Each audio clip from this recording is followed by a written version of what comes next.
Man, does anyone else remember Super Bomb Survival? You know, that one game where the entire map turns into a war zone and your only goal is to not get launched into space by some random nuke? Yeah, that one. Back in the day, this game was everywhere. Servers were full, chat was chaos, and every round felt like total madness. But if you load it up today, it's kind of quiet. Still fun, but not the same. So what happened? How did Super Bomb Survival go from one of Roblox's biggest survival games to something that most people have kind of forgotten about?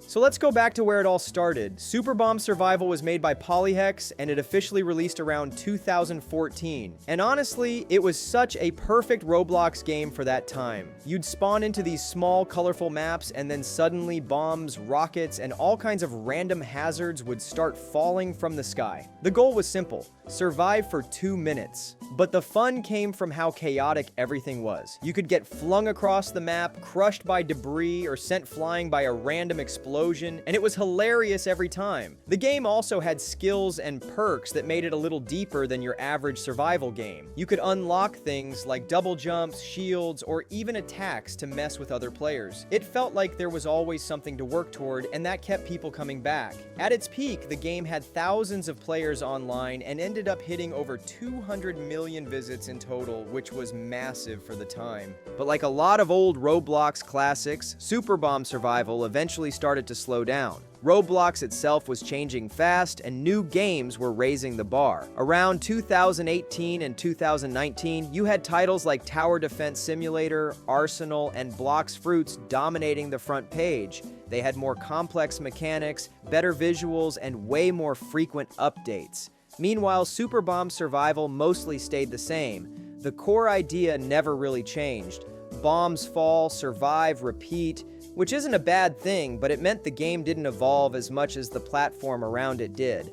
That's one of the hardest parts about Roblox. Games have to keep growing to survive. Once the hype starts fading, if there aren't big new updates or new ways to keep players hooked, the player base slowly starts to drift away. Super Bomb Survival still got updates here and there, like new bombs, maps, and power-ups, but nothing that fundamentally changed the experience. It stayed true to itself, but that also meant it didn't really keep up with what the newer Roblox audience wanted.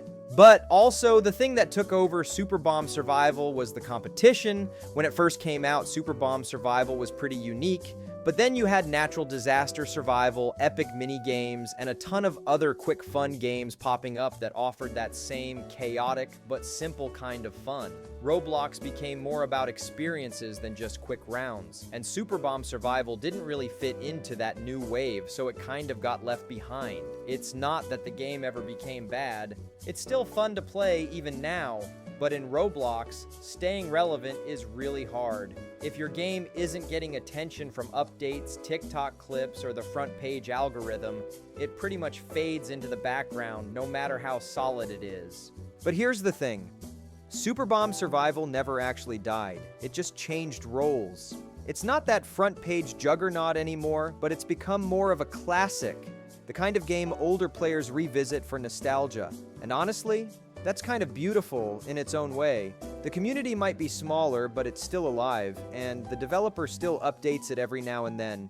You can tell there's still care going into it, even if it's not the trending hit it used to be. I played it again recently, and honestly, it reminded me why it was such a big deal. The physics still make me laugh, the chaos is just as wild as ever, and the simplicity is what makes it work. It's one of those games that doesn't need a million systems or a crazy storyline. It's just pure fun. You jump in, you dodge explosions, you get launched halfway across the map, and you laugh about it. Sometimes that's all a game needs. So yeah, Super Bomb Survival didn't exactly fall off in a dramatic way. It just kind of faded into the background as Roblox moved forward. It's like one of those old TV shows everyone used to watch, and even if it's not on the front page anymore, it still means a lot to the people who grew up with it. It's a reminder of that simpler time on Roblox before the huge simulators and story-driven games took over, when all you needed was a few bombs, a timer, and a bit of chaos to have a good time. If you haven't played it in a while, maybe hop in again. It's still out there, still blowing people up, and still hanging on after all these years. If you want more Roblox deep dives like this, leave a comment below for some more suggestions.